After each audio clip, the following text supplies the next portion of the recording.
ये है हमारी नई सीरीज इंटरेस्टिंग मैथ्स प्रॉब्लम का वीडियो नंबर 1। बेसिकली इस सीरीज में हम लोग कुछ इंटरेस्टिंग मैथ्स के प्रॉब्लम को सॉल्व करने वाले हैं और हम लोग देखेंगे कि सॉल्व करने का अप्रोच क्या होता है और किस जगह पर बच्चे अक्सर गलतियां कर देते हैं। तो अगर आप मैथ्स को पसंद करते हैं तो आपको इस सीरीज में काफी ज्यादा मजा आने वाला है, और अगर आप मैथ्स को नहीं भी पसंद करते हैं तो इस सीरीज को देखना शुरू करिए, आपको मजा आने लगेगा। तो चलिए इस प्रॉब्लम को हम लोग सॉल्व कर लेते हैं। तो इस इक्वेशन को सॉल्व करके हमको x की वैल्यू फाइंड करनी है। तो देखिए, नॉर्मली बच्चा क्या करेगा, इसका दोनों साइड का स्क्वायर करेगा। तो स्क्वायरिंग बोथ साइड्स, तो लेफ्ट साइड वाले का जब आप स्क्वायर कर देंगे तो रूट हट जाएगा, स्क्वायर करने से रूट गायब हो जाएगा, तो x प्लस 4 बचेगा और इस साइड बचेगा x माइनस 2 का होल स्क्वायर।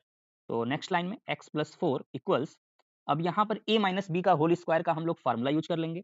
तो आपको पता होना चाहिए कि a माइनस बी का होल स्क्वायर क्या होता है।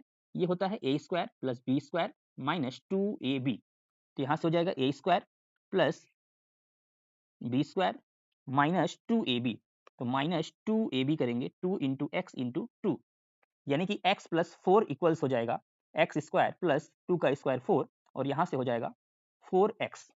अब अगर हम लोग x प्लस 4 को भी राइट साइड में हम लोग भेज दें तो इधर 0 बचेगा और x square plus 4 minus 4x, और लेफ्ट साइड से x आएगा तो हो जाएगा माइनस x, और लेफ्ट साइड वाला 4 आके हो जाएगा माइनस 4।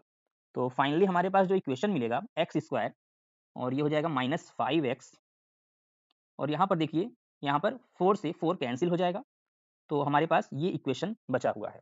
अब इसको हम नेक्स्ट पेज पर सॉल्व करेंगे। तो x square minus 5x equals 0। यहाँ पर हम लोग क्या करेंगे, x को अगर कॉमन कर लेते हैं तो बचेगा x माइनस 5। अब यहाँ पर दो केस हो सकता है, या तो x 0 होगा या तो x माइनस 5 इक्वल्स 0 हो सकता है।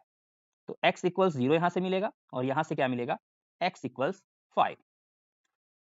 अब बहुत से बच्चे क्या करेंगे, बोलेंगे कि इसका आंसर 0 होगा एंड 5 होगा, और यहीं पर वो सोचना बंद कर देंगे और यहीं पर ये हो जाएगा गलत। अब ये गलत क्यों है, इसको हम लोग समझते हैं।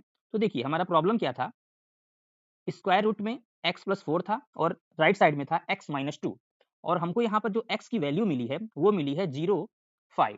अब देखिए, नॉर्मली अगर हम लोग आंसर को अपने चेक करें तो क्या होगा भाई, 0 पर जो लेफ्ट हैंड साइड है, x इक्वल 0 पर चेक कर रहे हैं, तो लेफ्ट हैंड साइड क्या होगा, 0 प्लस 4, और 4 का स्क्वायर रूट हो जाएगा 2, और राइट हैंड साइड क्या होगा, राइट हैंड साइड क्या हो जाएगा, x की जगह पर 0, तो 0 माइनस 2, और ये हो जाएगा माइनस 2। तो देखिए, 0 पर ये दोनों साइड इक्वल नहीं आया, left hand side is not equal to right hand side, यानी कि x बराबर 0 वैलिड नहीं है, तो x 0 के इक्वल नहीं हो सकता।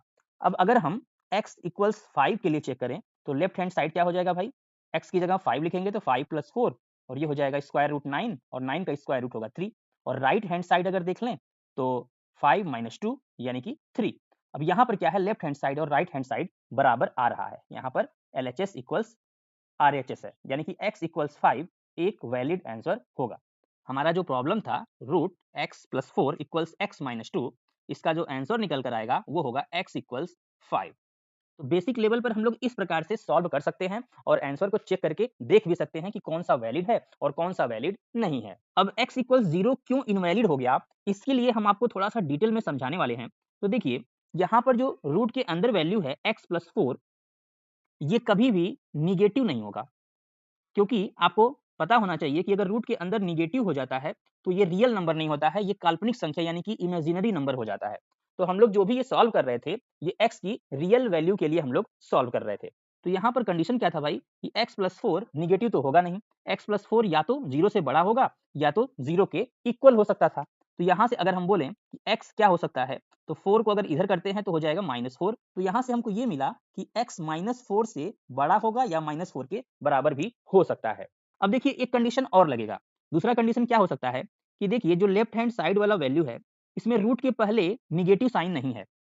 जब रूट के पहले निगेटिव साइन है ही नहीं, तो लेफ्ट हैंड साइड कभी भी निगेटिव नहीं हो सकता। जो लेफ्ट हैंड साइड है वो कभी भी निगेटिव नहीं हो सकता, यानी कि जो लेफ्ट हैंड साइड है वो या तो 0 से बड़ा होगा या 0 के बराबर हो सकता है। अब इक्वेशन की वैलिड होने के लिए लेफ्ट हैंड साइड और राइट हैंड साइड दोनों इक्वल होना चाहिए। तो इसका मतलब ये भी है कि जो राइट हैंड साइड है ये भी क्या होगा, या तो पॉजिटिव होगा या तो 0 के इक्वल हो सकता है। राइट हैंड साइड पर भी एक कंडीशन लग जाएगा, क्या लग जाएगा, कि x माइनस 2 या तो 0 से बड़ा होगा या 0 के बराबर होगा। तो यहाँ से हमको ये पता चल रहा है कि जो x की वैल्यू है वो 2 जब इधर जाएगा तो हो जाएगा कि x की जो वैल्यू है वो या तो 2 के बराबर है या फिर 2 से बड़ा है। अब इक्वेशन के वैलिड होने के लिए दोनों का एक साथ सही होना जरूरी है। तो अगर दोनों कंडीशन को मिलाते हैं तो इसको समझने के लिए हम नंबर लाइन बना रहे हैं। देखिए नंबर लाइन बनाकर आपको बता रहे हैं कि देखिए यहाँ पर 0 होगा और 0 के कहीं लेफ्ट साइड में -1, -2, -3, -4 इस तरह से आ जाएगा और 0 के राइट साइड में 1, 2, 3 इस तरह से आता रहेगा। तो देखिए जो पहला वाला कंडीशन है वो क्या कह रहा था? वो कह रहा है कि जो x है वो -4 के या तो इक्वल है या -4 से बड़ा है। तो -4 के इक्वल है या -4 से बड़ा यानी कि आगे की तरफ जाएगा। और जो दूसरा कंडीशन है वो क्या कह रहा है? दूसरा कंडीशन कह रहा है कि जो x है या तो 2 के बराबर है या तो ये 2 के बराबर है या फिर 2 से बड़ा है, यानी कि 2 से आगे की तरफ।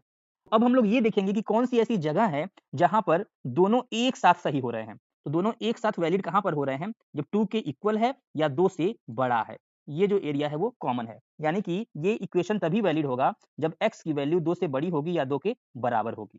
फिर से याद करिए कि x की दो वैल्यू मिली थी शुरुआत में हमको 0 एंड 5, तो यहाँ पर वैलिड कौन सा हुआ भाई? वैलिड वही आंसर होगा जो 2 के बराबर होगा या 2 से बड़ा होगा। तो जो 0 है वो आंसर नहीं हो सकता क्योंकि जो 0 है वो 2 से छोटा वैल्यू है। तो आंसर कौन सा होगा? 5 वाला। तो इस तरह से हम लोग थोड़ा-सा डिटेल में जाकर और भी अच्छे तरीके से मैथ्स को समझ सकते हैं। आप जब भी हमारे वीडियोज़ को देख रहे हैं, तो आपका फ़ोकस केवल प्रश्न को सॉल्व करने तक ही नहीं होना चाहिए। जो कुछ हम वीडियो में बता रहे हैं, कॉन्सेप्ट की गहराई में लेके जा रहे हैं, वो भी आप अच्छे तरीके से समझते रहिए।